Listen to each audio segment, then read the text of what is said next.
All right, what's up, you guys? I am going to talk to you guys today about the importance and, if you have it, the opportunity of getting movies from your library if you can. I think I've spoken to this already before. It's a great way of watching movies before you decide to buy to see if you really want it. It also helps support the library and let the libraries know that they should be stocking their shelves with movies. That there is a demand for them, and I am very blessed to live here in Southern California, in the California Link Plus library system, where I can check out movies in San Francisco, Modesto, Oxnard, all those places. And so these are a couple movies that I've checked out that I am very pleased to be able to see, that I don't have to spend all the money to get them. So this is the first one. This is from the Martin Scorsese World Cinema Project #1. This is the first disc on that, I believe, and it starts with Gatax or Gitax, I think, Gatik. I don't know. A River Called Titus or Titus, and the Metin Erksan Dry Summer. So two movies.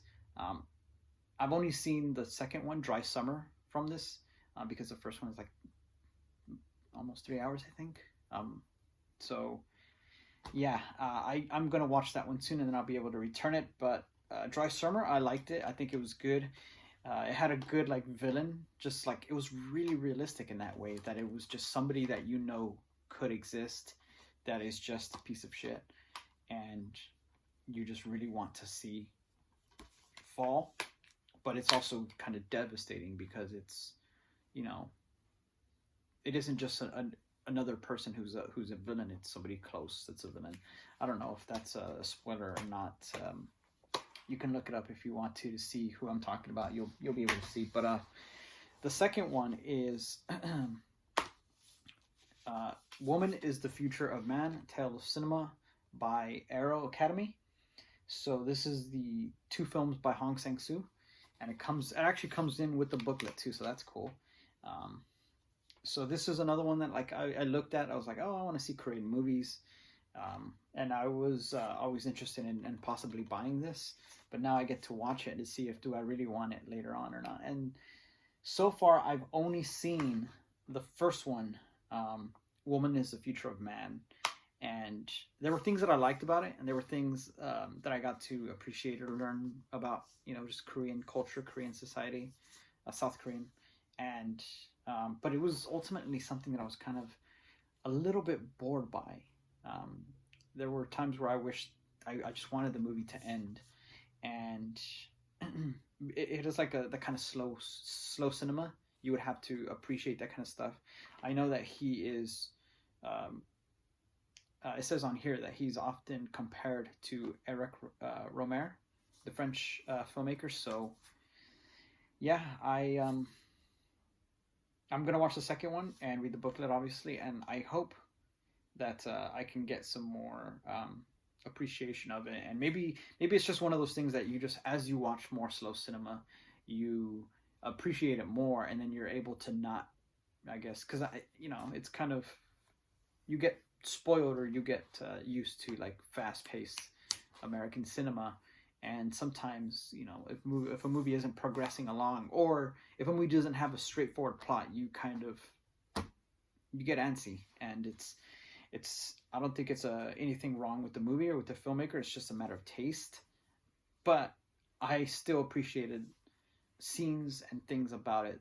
It wasn't just a completely waste of time, and it is also something that maybe I'll rewatch again someday in the future and be able to appreciate even more, especially as I get into Eric Romer, because I have his Arrow set, and I haven't gotten into it yet. Then Satoshi Kon's Perfect Blue. This was on my, I had a hold on this for a year, I think. It was just getting checked out and watched over and over again. Another movie that I would like to buy, that was on my buy list, and I would still like to own it because I watched it and it's amazing.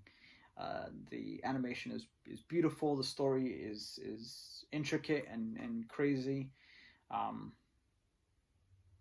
there was some stuff that maybe it's the time, maybe it's kind of the Seinfeld effect, I think it's called, or Seinfeld, whatever it's pronounced, where it seems some things now kind of seem cliche, some twists and turns. You're kind of like, that's isn't that old? But this movie was like released in like the 80s, I believe. So maybe it was new at the time, but ultimately that's just like one or two things of how they progressed that it was kind of standard. I think you would, or I thought, but ultimately like it was still amazing. Very much would like to own it. I would very much like to see like a nice, awesome boutique release of this. Something that would come with like a nice booklet. But I really liked it. And then of course, Hoop Dreams. Second to last. This is a Criterion movie that I've been wanting to watch for a long time, especially because my ex was a huge fan. I agree with a lot of people that this is one of the greatest documentaries I've ever seen. And who knows if I'll agree that, there are some people who say that this is the greatest documentary ever made, but it was definitely amazing. It does not feel like it should have been shorter because this is almost 3 hours long, but it's just amazing. It comes with two commentaries, both amazing, both for different reasons. The first one with the directors, and I learned things, especially if you're interested in documentary making. They give you tips, they give you tricks, they talk about how they had to accomplish things that they had to either massage the truth, omit. This one little thing that they had to do or tried was they would, if they realized that somebody was kind of playing towards the camera, not being truthful or like trying to appear better, because people were self-conscious about that. They want to put on their best face. They would pretend to be puttering around and would ask, or if they just didn't get what they wanted, they would ask people to just have a conversation. Just talk while we're figuring this stuff out. We're figuring the lighting out, whatever. And then people would say things. Then they would relax. They would the conversation would kind of flow, and then they would say certain things that the filmmakers wanted. So that was a trick. That was an interesting thing. And there's other stuff like that, things, lighting stuff. And then the other commentaries with the two subjects, now men, and they talk about how it affected them. They're funny. They still have chemistry, and they share things that you didn't get to see that makes you appreciate the movie even more. That makes you appreciate the life, the lives that they lived, the things that they experienced even more. And it makes you endear to some characters that you just saw little snippets of, that you're like, oh, that's I didn't know that, and that's really nice that this happened. It just kind of fleshes the story out even more, just a little bit of that.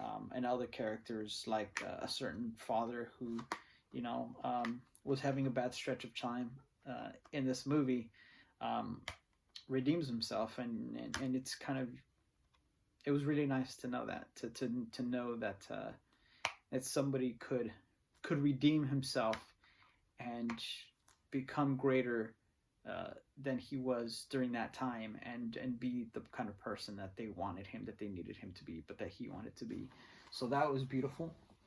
And then the last one is, I don't know how it's pronounced, but it's the first of the Taisho trilogy by Seijun Suzuki, Zigger Weissen, and this was another one that I had been contemplating for a while, picking up the out of print box set, because I'm a fiend for that kind of crap.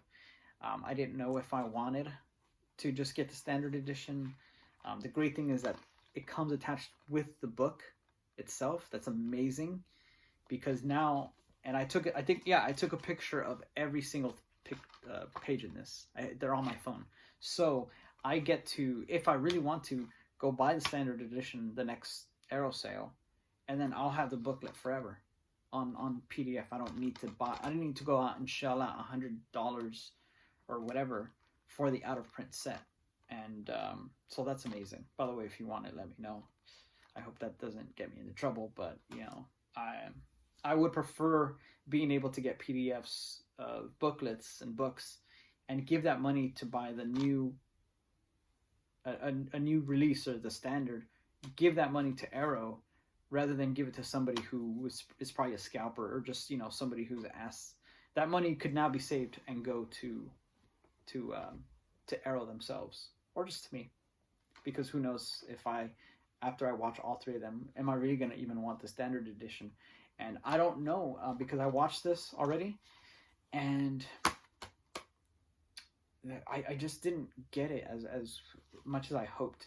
It was it's very experimental, and it may be something that just requires multiple viewings, but I just didn't get it. One of the main characters was kind of unsympathetic, and also kind of uninteresting, because I can watch somebody who's unsympathetic but interesting. I wasn't either of them with that character. I didn't sympathize with him, and I didn't really find him all that interesting. But I'm still gonna watch the other ones on hold on the library. I'm picking up tomorrow, and then I'll get the third movie. So I'm still gonna watch them, and we'll see if maybe one day I want to pick up the standard edition. But it did have some nice visuals, and it was interesting in some ways. But definitely one I'm glad, if the other two are like that, I'm glad I get to check it out on Blu-ray from my library without having to shell out the money for the standard edition. Which, by the way, I'm hoping that Arrow finally releases their Seijun Suzuki sets, the two of them that come with like a bunch of his movies, because only the limited edition's out of print, and it's been out of print for a while now, and so it's expensive, and I want to watch those other movies. And I don't think the library, I checked, the library doesn't, nobody ever bought those limited edition sets, so I have no way of watching them unless I want to shell out a lot of money. So yeah, library, amazing. More movies on their way. Portrait of a Lady on Fire is on its way from the library. It's also on hold for me right now. So I love it, and I hope that you guys have libraries as well that you can check out movies like that with, because it's amazing. Even if they're DVD, that's fine. I know I'm a what's it called? I know I'm like kind of a snob, against DVD, but now I've watched some DVDs, especially Criterions, and those they really do put nice transfers on them. So I've watched a couple of movies so far from them, movies that I fell in love with and bought later, and other movies that I didn't really care for and didn't buy and probably won't for a while. Like Blowout from Antonioni, I loved, or I enjoyed. I don't know if I loved it, but I enjoyed it a lot, and I'm definitely going to buy it someday. But yeah, I hope that you guys have libraries that you can check out stuff like that. And I think this is a series that I'm gonna do like once a month, kind of like just what have I checked out at the library, what have I watched, what have I enjoyed. And I hope that you guys are having a good time, and that if you have libraries, that they are stocked with Criterions and stuff like that, so that you can check them out too. And I hope that you are safe and happy right now, as much as you can be, and watching some good movies. And I will see you guys in the next video.